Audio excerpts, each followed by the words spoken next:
lesson we'll be talking about factoring polynomial functions. So I'll be talking about simple and easy methods to factor polynomials.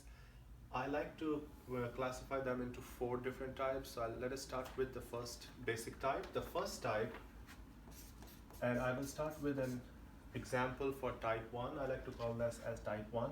If we have to factor a polynomial function like this, which is a binomial.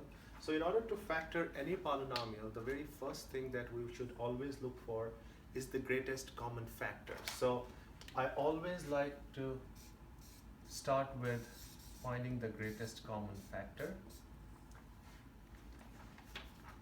So for any type of a polynomial, whether it's a binomial or it is a trinomial or even higher order polynomials, every time you start factoring, the first thing you always have to look for is the greatest common factor.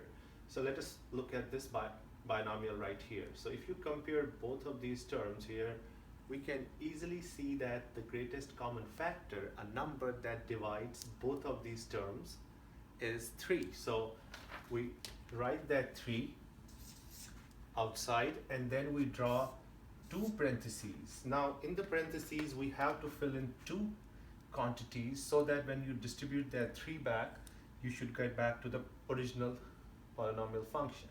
So 3 times x squared is going to give us 3x squared back, and what would we multiply to 3 so that we get negative 6 back? The obvious choice is 3 times negative 2. So these 2 are the factors of this polynomial function.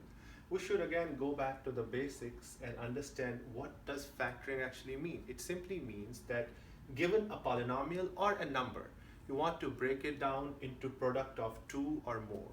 If you can break it down into product of more than 2, you should go ahead and do it. But in this case, if you look here, you can only break it into product of 2.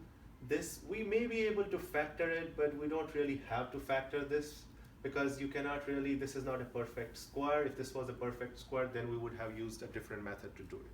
So for something like this, we can just stop right here and say this is the factoring for this binomial.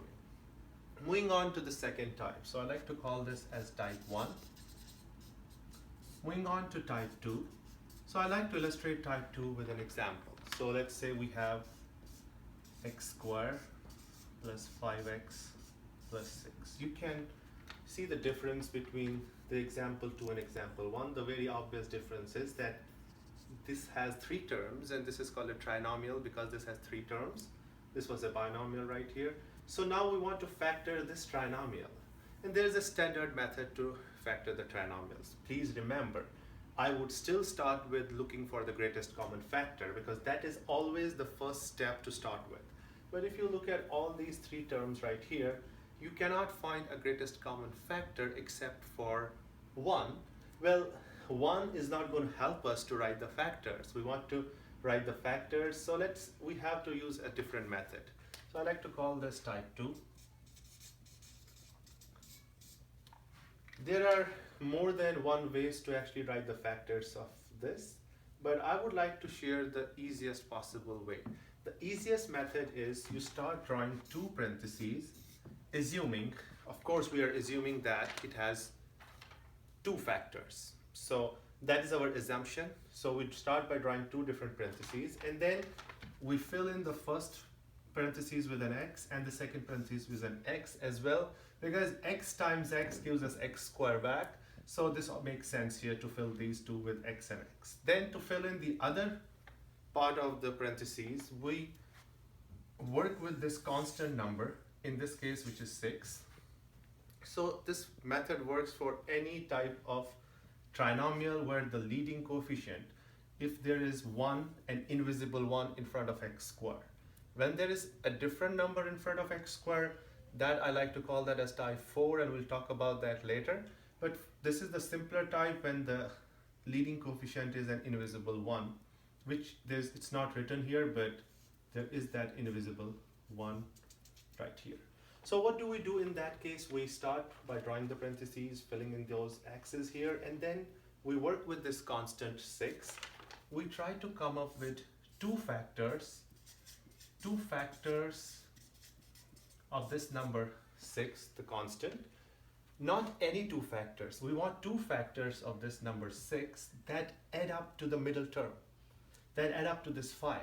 So the obvious choice here would be 2 and 3. Why? Because 2 times 3 is 6 and 2 plus 3 at the same time is 5. Although 6 can also be factored as 1 times 6 or negative 1 times negative 6, but those factors are not going to add up to positive 5. So that's the reason why we want to use 2 and 3. So once we identify the correct factors that add up to the middle term, and that is always going to be the case for this type where the leading coefficient is 1. So we just fill in these two blanks with these two factors right here. So it's x plus 2 and x plus 3. So this is the factoring. These are the factors for this trinomial. We can always verify whether these are the right factors. To do that, we have to actually go backwards and we have to do the distribution. So if you want to convince yourselves that this actually are the factors, these are the correct factors, we can just distribute them and convince ourselves that these are the factors. For this example, let us actually go ahead and do that. X times x, x squared. I always like to draw these arrows. It helps me and it helps my students to do the right distribution. So x times x is x squared. Then I do x times 3, which is positive 3x. That takes care of the x. Now let's move on to 2. So 2 times x again is 2x. And I have finally 2 times 3, which is positive 6. Combining like terms, these two middle terms. So I have x squared plus 5x plus 6, which is the exact same thing that we started with. So that convinces us that these are the correct factors. Okay, so these are the first two types. I like to call this type 2 as a trinomial method.